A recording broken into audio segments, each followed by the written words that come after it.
김민석 씨가 드디어 국무총리에 취임을 했죠.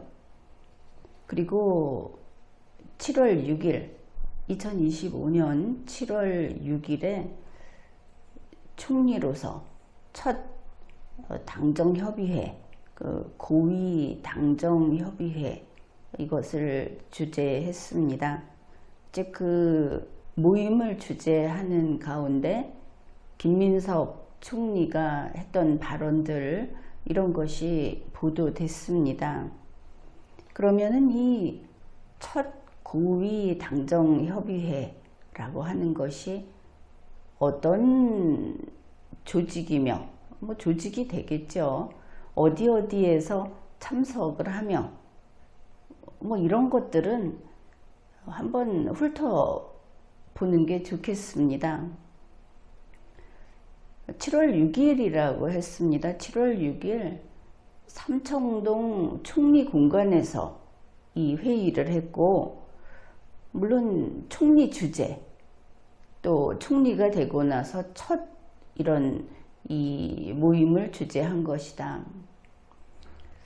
그러니까 주재자도 김민석 총리고 장소도 총리 공관이다 하는 겁니다.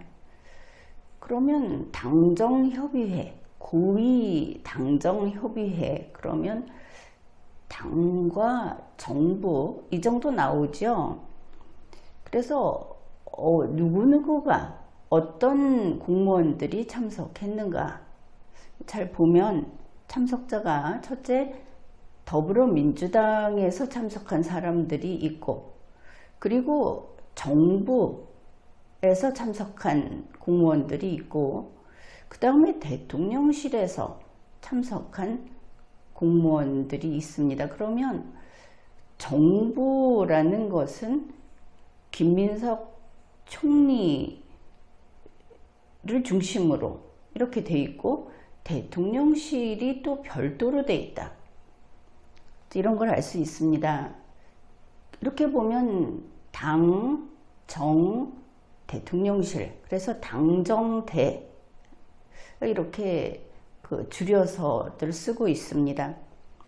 정부에서는 김민석 총리, 윤창열 국무조정실장, 이형일 기획재정부 1차관, 김광용 행정안전부 재난안전본부장, 그리고 우리가 많이 들었던 송미령 농림축산식품부 장관, 김성범 해양수산부 차관, 일단 이름은 이렇게 나와 있습니다. 그 다음에 대통령실에서는 강훈식 비서실장, 김용범 정책실장, 우상호 정무수석, 하준경 경제성장수석, 이런 사람들이 모였다.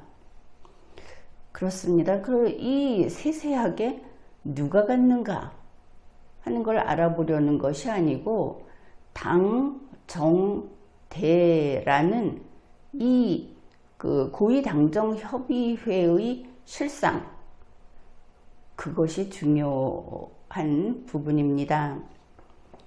김민석 국무총리가 이날 안 그래도 그 넥타이 이야기가 많이 있죠.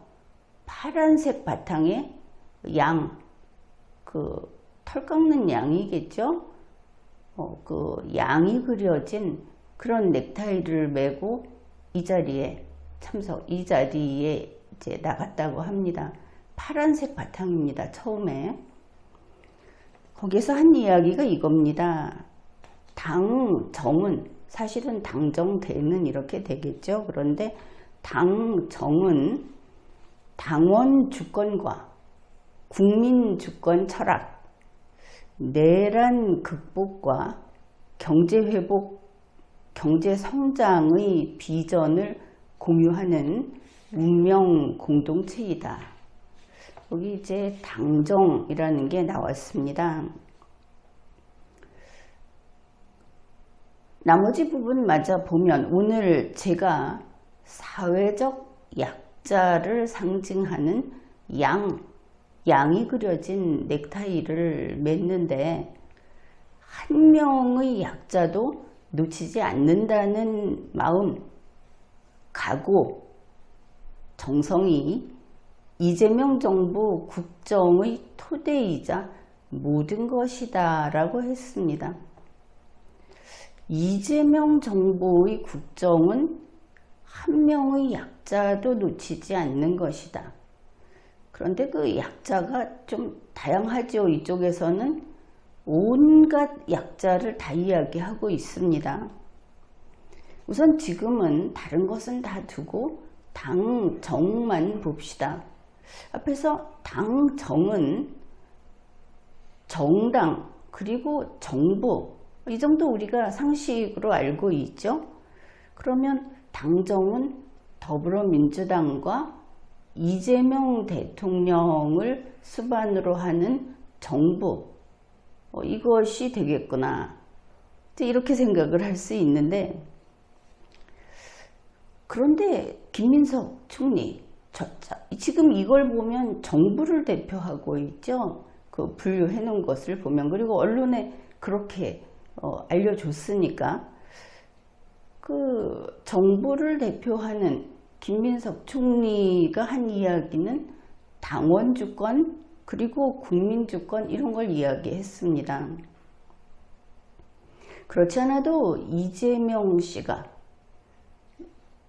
더불어민주당 당대표였을 때부터 나온 한 이야기인데, 그때 뭐 당원 주권 이런 이야기 나왔죠. 그래서 그것은 헌법에 위반된다 그러면서 우리 리걸마인드 연구소에서 한번 다룬 바가 있습니다. 그 영상은 찾아보면 도움이 될 겁니다. 우리 국민 누구나 알다시피 주권이라고 하는 것은 국민에게 있죠. 개인에게 있지 않습니다. 국민의 일부에게 있지 않습니다. 총체적 국민, 어떻게 보면 시간과 길게 봤을 때 시대와 이런 것을 총괄해서 그냥 쭉 대한민국 국민, 여기에 주권이 있는 겁니다. 전체 국민. 우리 헌법을 소개하면 이렇습니다. 대한민국 헌법 제1조 제1항입니다. 대한민국은 민주공화국이다. 국민주권을 규정하고 있죠. 다른 것은 일체 없습니다. 제1조 제2항 대한민국의 주권은 국민에게 있고 모든 권력은 국민으로부터 나온다. 바로 이 주권체라고 하는 총체적 국민은 권력의 원천이라고 해야 할 겁니다. 대한민국에서는 그 어디에도 권력은 없다. 다만 주권자인 총체적 국민에게만 있다. 이것이 대한민국 헌법 제1조의 내용입니다. 그런데 김민석 총리는 국정 운영을 약자 중심으로 해나가겠다고 했습니다. 더불어민주당과 이재명 정부, 더구나 더불어민주당 당원들에게 주권이 있는 이런 정부가 국정 운영을 약자 중심으로 해나가겠다. 여기에서는 우리가 김민석 총리와 이재명 대통령이 추진하는 정책이라든지 이런 것이 참 다르구나 하는 부분을 알 수 있습니다. 이재명 대통령은 실용, 그러니까 실용과 실적 이런 이런 것을 중심으로 잡겠다고 했는데, 김민석 총리는 약자를 중심으로 국정 운영을 해나가는 것이 이재명 정부의 모든 것이다. 이재명 당신 틀렸어라고 하는 말하고 또 같기도 하고, 이재명에게 지침을 내리는 것처럼 보이기도 하고, 그런 면이 있습니다. 여기에서 약자라고 하는 것은 사전적 의미가 이렇습니다. 힘이나 세력이 약한, 그런데 이게 사람에 국한되지 않습니다. 힘이나 세력이 약한 사람이나 생물, 그리고 사람의 집단이나 생물의 집단, 이렇게 정의되고 있습니다. 이재명 대통령은 실용을 내세우고 있는데, 김민석 총리는 바로 이 약자를 중심으로 하는 것이 그게 국정 운영이다, 이렇게 말을 하고 있는 겁니다. 더구나 그 국정 운영의 중심이라는 약자는 사람에서 생물까지에다가 그러한 약자 집단이라는 것이죠. 그러면 이제 앞으로 대한민국의 정부 국정은 바로 이런 약자 집단이 주도해 나가겠구나. 약자 집단이 아닌 자들은 국정의 중심에서 밀려나겠구나. 이런 것을 알 수 있습니다. 공개적으로 이렇게 강조하면서 밝혔으니까. 이제 바로 다음 날 7월 7일 국무총리 취임식에서 김민석 총리는 또 그 양이 그려진 넥타이, 이것을 가지고 그 카메라 기자들이 주목을 받았다고 할까, 그렇게 됐습니다. 그날 김민석 총리가 한 말이 이겁니다. 자, 약자가 많다고 했죠. 사회적 약자, 경제적 약자, 정치적 약자. 자, 어떤 집단이 여기에 들어갈 것인지는 여러분이 생각해 보십시오. 이런 자들을 찾는 일에 내가 파란 넥타이를 맺건 빨간 넥타이를 맺건 무슨 상관이 있겠느냐. 그래서 정열적으로 이런 사회적 약자들을 단 한 명이라도 남겨놓지 않고 구하자 하는 마음으로 업무를 시작하겠다. 총리의 업무가 되겠죠. 그런데 이게 이렇게 국정 운영의 중심이라고 했기 때문에 우리가 주목을 하고 좀 따져봐야겠다 하는 것이지, 이 표현 자체는 대단히 익숙한 표현입니다. 사회적 약자들을 단 한 명이라도 빠뜨리거나 남겨놓는 일이 없이 다 구하겠다, 이런 이야기 다들 했습니다. 대통령마다. 가장 가까이 윤석열 대통령도 대통령 재임 시에 이런 말을 했습니다. 2022년 9월 1일의 뉴스입니다. 윤석열 대통령이 이렇게 말을 했습니다. 스스로 목소리를 내지 못하고 어려움을 겪는 분들은 단 한 명도 예외 없이 이런 어떤 정부가 이런 일을 해야 한다. 뭐냐 하면 단 한 명도 예외 없이 다 지원하는 찾아가는 복지 시스템, 이것을 설계해야 한다. 이렇게 말을 했습니다. 뭐 시도도 했고 노력도 했고 성공하지는 못한 것으로 알고 있지만 이 필요성은 분명히 있다. 그렇게 인정합니다. 그러면 윤석열 대통령의 이 말은 어째서 문제가 되지 않는 것인가? 문제 없는 것인가?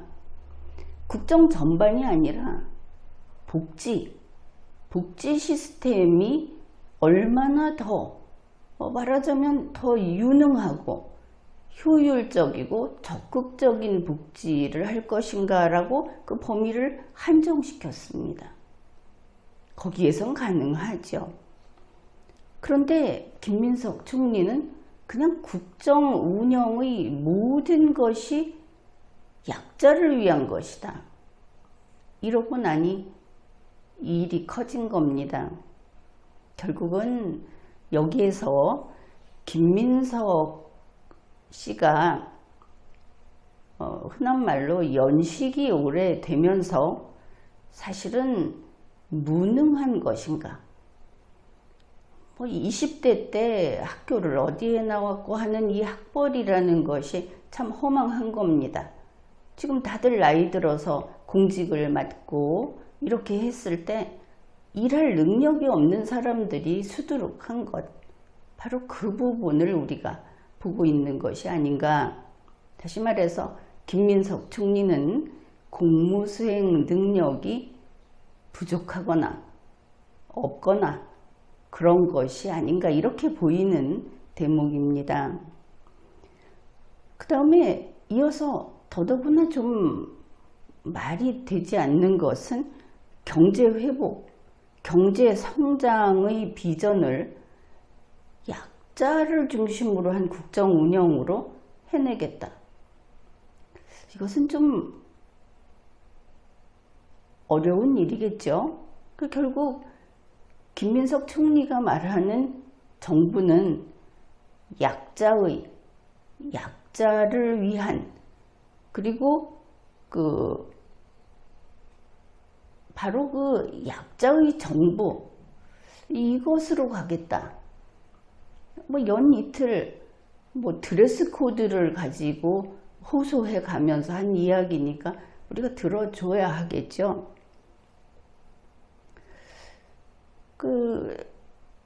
7월 6일에 바로 첫 고위당정협의회, 여기에서 단 한 명의 약자도 놓치지 않는다는 마음, 각오, 정성이 이재명 정부 국정의 토대이자 모든 것이다.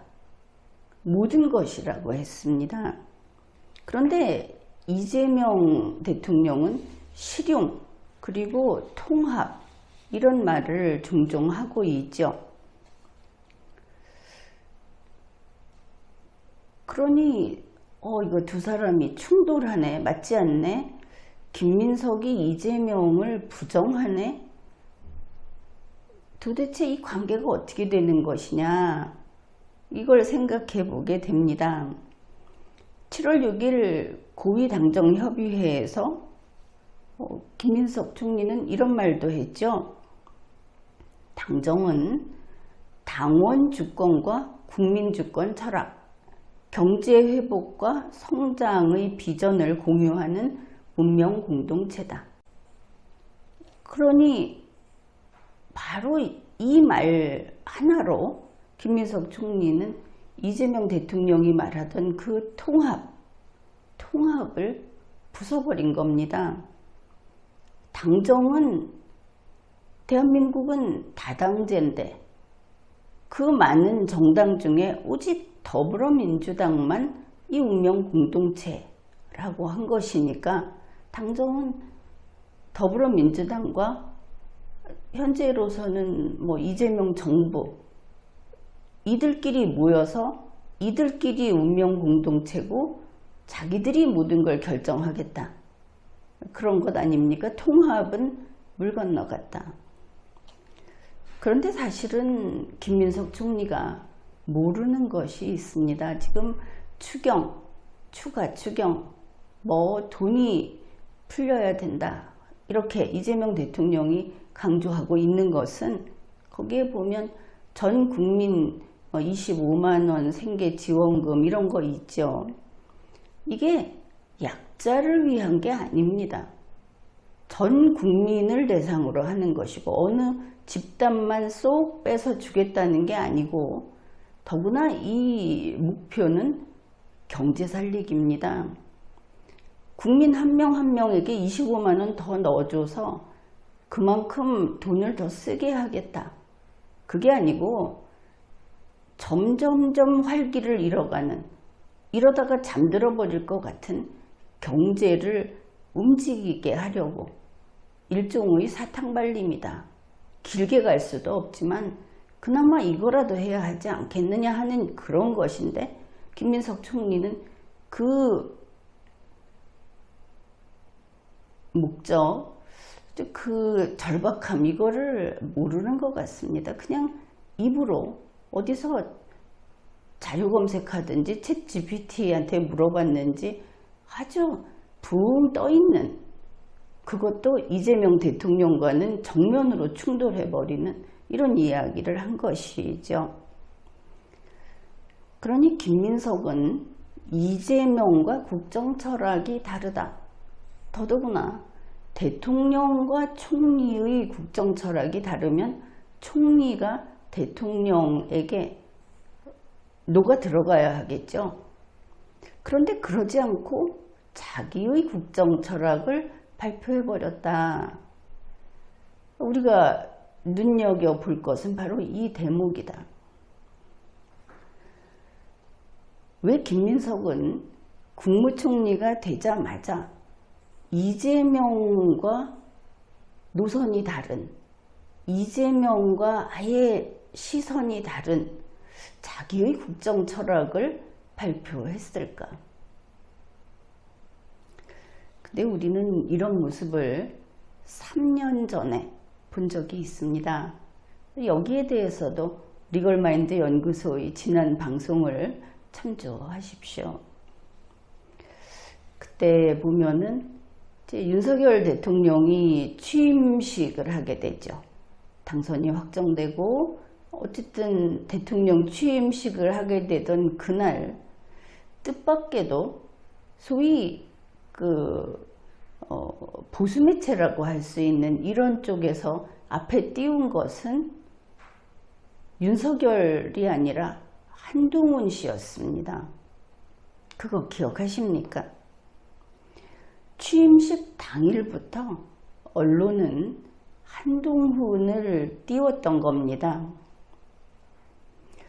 또 그 기사 제목을 보면 윤석열을 능가하는 한동훈, 이런 취지의 제목들도 있었죠. 그러더니 바로 차기 대통령을 만들기 위한 작업에 들어가는 것처럼 그런 그 대통령 선거 운동을 바로 시작했었습니다. 이 좀 특이한 일이어서 기억을 하고 있는데, 그러면서 한동훈은 차기 대통령이다. 차기 대통령감이다. 근래 우리가 들어서 알게 된 바로 계몽 작전이 시작이 된 것이겠죠. 그리고 어떤 데서는 한동훈 대통령, 그래서 윤석열 대통령을 윤통, 한동훈 대통령이 될 거니까 한통, 이런 이야기들도 돌아다녔습니다. 그런데 지금 어떤가? 지금 보면 정말 그때하고 같은 일이 반복되고 있구나, 이런 걸 알 수 있습니다. 여러분도 보거나 들었을 겁니다. 처음에는 잠룡, 비읍 받침이 아니고 미음 받침, 잠룡, 김민석 이러더니 아예 차기 대통령 김민석, 이런 말이 그저 표현하자면 하늘 가득 풍선이 떠 있듯이 그렇게 돌아다녔습니다. 근래의 일이죠. 그러니까 대중들에게서 차기 대통령 김민석 소리가 나왔다. 그러니 3년 전 윤석열 대통령 때하고 지금 똑같다. 같은 일이 반복되고 있으면 앞으로 또 같은 일이 반복되려는가, 이런 것들을 생각해 보게 됩니다. 지금까지 리걸마인드 연구소였습니다.